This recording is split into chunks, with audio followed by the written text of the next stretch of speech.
How's it going, y'all? Hope you're doing well and not struggling to remember to write 2021 on your datelines. I do have some great news to report, but answering your first question, yes, we'll talk about DC and world news, so skip here if you want to hear about that. Still here? Cue the poorly drawn intro, and let's do this thing. Ayo, and welcome to another episode of the Drew's Broadcast. I know it still says Drew's News Live, just roll with it. Look, you're just here for dining, robotics, entertainment, world, and sports news, all within the time it takes to order, wait, and get a Starbucks coffee. So, let's get straight into dining news. In dining news, if you clicked on the video solely for the title story, calm down, Guy Fieri is fine, take a deep breath, and continuing to be unproblematic. I just realized, hey, what's dining news without some Guy Fieri, and I haven't talked about him in a while. Hence, what's up with Guy Fieri? Well, the most recent piece I found about the guy, get that smile off your face, is from Mashed, which breaks down an interview he had with Grub Street about why food keeps him going through the pandemic. Oh, doesn't it for all of us? Yes, I read the Grub Street article by Mr. Adam Platt, where he constantly refers to Mr. Fieri as the mayor of Flavortown, nice touch by the way, and they talk about how the mayor is a booster to Cal Fire, how his game show hosts events for charities and causes like Make-A-Wish and Planned Parenthood, and about how he's been giving back to the restaurant industry. And let's not forget that he, quote, has taken time from his busy schedule to preside over a multi-couple same-sex wedding while dressed in an electric purple suit.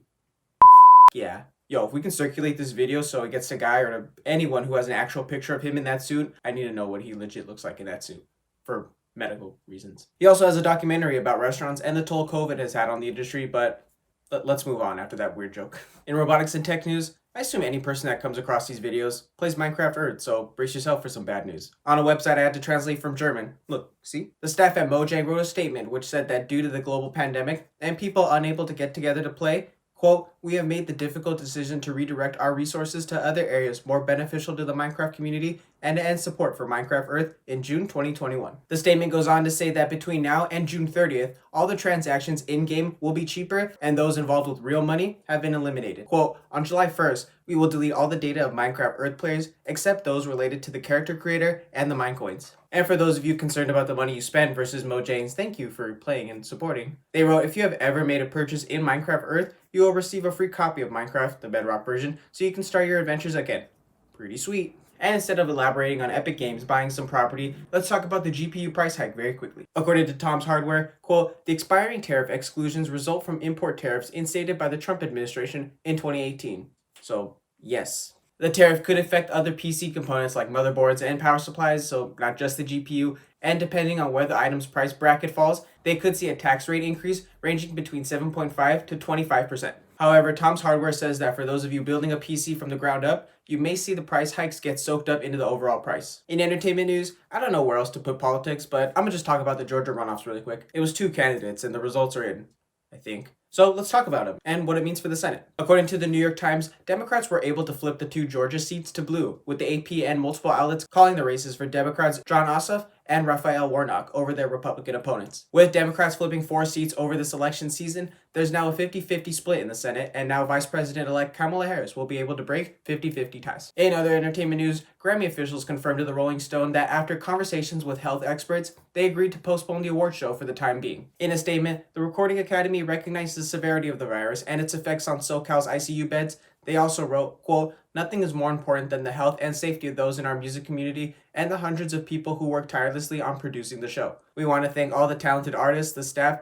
and especially this year's nominees for their understanding, patience, and willingness to work with us as we navigate these unprecedented times. The award show is scheduled to be held Sunday, March 14th, according to Rolling Stone, but we'll see if COVID's even a factor then. In world news, what the hell happened on Wednesday? I was legit gonna talk about the COVID numbers, but then I started reading reports of protesters breaking into the Capitol building and Senate chambers. Like, what? Trump supporters, what could possibly go wrong, brought flags, Viking helmets, and of course, guns in protest of Joe Biden's election win in what the Washington Post called what amounted to an attempted coup that they hoped would overturn Trump's election defeat. According to the Post, 79 people were arrested beginning Tuesday afternoon to early Thursday, most for violating DC's curfew and also for rioting.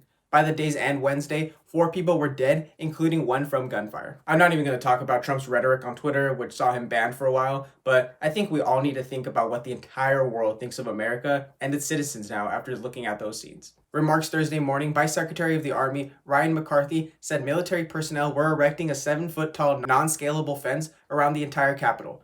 and they said it would remain in place for around 30 days. Capitol Police Chief Stephen A. Sund said police had a plan to deal with protesters and that he did not acknowledge any defiancies in the police performance, according to the Washington Post. Wrapping up with sports news, LeBron James on Tuesday suggested the idea of putting together an ownership group to purchase a WNBA team known as the Atlanta Dream, according to James's Twitter and CNN. The ownership group, if formed, will have to purchase the team from co-owner and now former Republican Senator Kelly Loeffler for an undisclosed fee. In other sports news, the virtual Heisman ceremony was Tuesday, and the trophy went home to Alabama Crimson Tide receiver Devonta Smith after he led his team to a perfect season and led the nation in receptions, receiving yards, and receiving touchdowns, according to ESPN. Smith became the first wide receiver since Michigan's Desmond Howard in 1991 to receive the prestigious award. It was written by ESPN. Smith was like, nice, and then he went straight to sleep after Tuesday's virtual ceremony when he got home. Smith, Nick Saban, and all of Alabama will face Ohio State in the College Football National Championship game on Monday, January 11th. Also, let me know how you feel about the Browns and Steelers game and how salty you are not having your coach on the sidelines.